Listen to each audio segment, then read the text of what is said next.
तेलंगाना के नागर कुर्नूल जिले में बड़ा हादसा हो गया। यहां पर एक टनल का बड़ा हिस्सा गिर गया, जिसके बाद 8 लोग सुरंग के अंदर फंस गए। हादसे के बाद राहत बचाव का काम लगातार चल रहा है।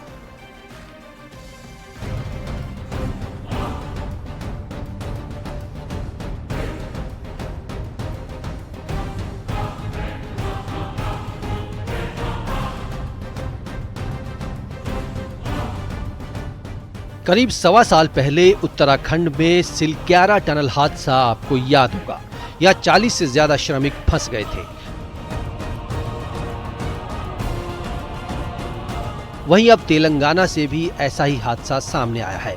नागर कुर्नूल इलाके में सुरंग धंस गई, जिसके बाद 8 लोग सुरंग के अंदर ही फंसे रह गए। हादसे के बाद हड़कंप मच गया। कई श्रमिक किसी तरह अपनी जान बचाने में कामयाब हुए। शनिवार को Shri Shailam left bank canal सुरंग परियोजना का एक हिस्सा ढह गया। टनल का करीब 3 मीटर का हिस्सा गिर गया। हादसे के बाद एनडीआरएफ की टीम मौके पर पहुंची, जिसके बाद से रेस्क्यू ऑपरेशन चलाया गया। टनल में फंसे लोगों को निकालने के लिए आर्मी से भी मदद ली गई है, जिसके बाद इंजीनियर टास्क फोर्स के जवानों को भी बचाव अभियान में तैनात किया गया। हादसे के वक्त कुछ श्रमिक ऐन मौके पर बाहर आ गए। उन्होंने आप बीती सुनाई। हम लोग जब बुलर के पास गए, बुलर से हवा लिए, हवा लेके जाने के वक्त पानी बढ़ा। पानी बढ़ने के बाद मोल गिरने चालू हो गया। उसके बाद हम लोग देख करके पीछे भागने लगे। भागते भागते हम लोग आ रहे हैं। उस टाइम से मतलब आगे वाला आदमी पीछे रुक गया और हम लोग तो निकल गए। और जो निकलने के बाद भी पानी बहा के 2-3 लेबर को ढो के पीछे निकाल दिया। मैं लगभग PS2 तक पंप के पास वहाँ स्टॉप हो गया, मतलब रुक गया वहाँ पे। उसके बाद आदमी उधर से लोको लेके आया, तो जो फंसे थे निकाले किसी तरह से, और जो रहे सो उधर ही रह गए। यह हादसा उस वक्त हुआ जब टनल निर्माण कंपनी की टीम निर्माण कार्य का जायजा लेने के लिए सुरंग के अंदर गई थी। सुरंग के एंट्री पॉइंट से 13 किलोमीटर अंदर ये हादसा हुआ। उस समय करीब 50 कर्मचारी काम कर रहे थे। फंसे लोगों में 2 इंजीनियर, 2 मशीन ऑपरेटर और 4 श्रमिक बताए जा रहे हैं। 4 झारखंड, 2 उत्तर प्रदेश, 1 जम्मू कश्मीर और 1 पंजाब का रहने वाला है। हम लोग को वहाँ कल फोन आया, सुरंग में फंसे हुए हैं 6 से 8 मजदूर।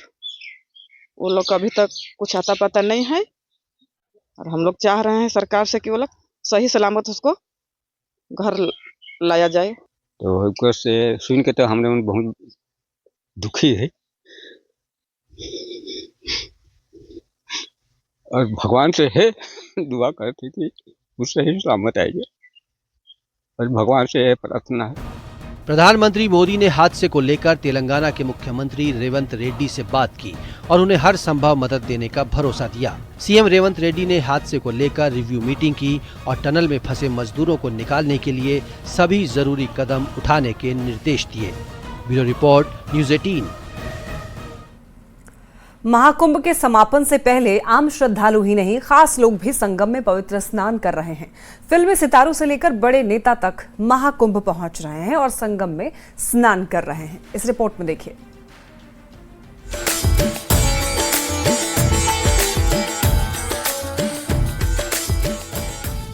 त्रिवेणी संगम पर स्नान की तस्वीरें मशहूर गायक कैलाश खेर की हैं।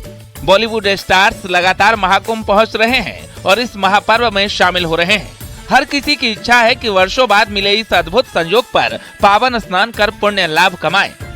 कैलाश खेर अपने गीत के जरिए समा बांधने में माहिर हैं और जब प्रयागराज पहुंचे तो अपने अंदाज में महाकुंभ की भव्यता की जमकर सराहना की और कहा कि इस तरह का आयोजन विश्व में कहीं और देखने को नहीं मिलता है। देव अवतरण हो और वो देव आपको ऐसे छुएं तो ऐसी अनुभूति हो रही है। बड़ों से सुना था कि जब तीर्थ में जाएंगे तो कई दिन लगते थे।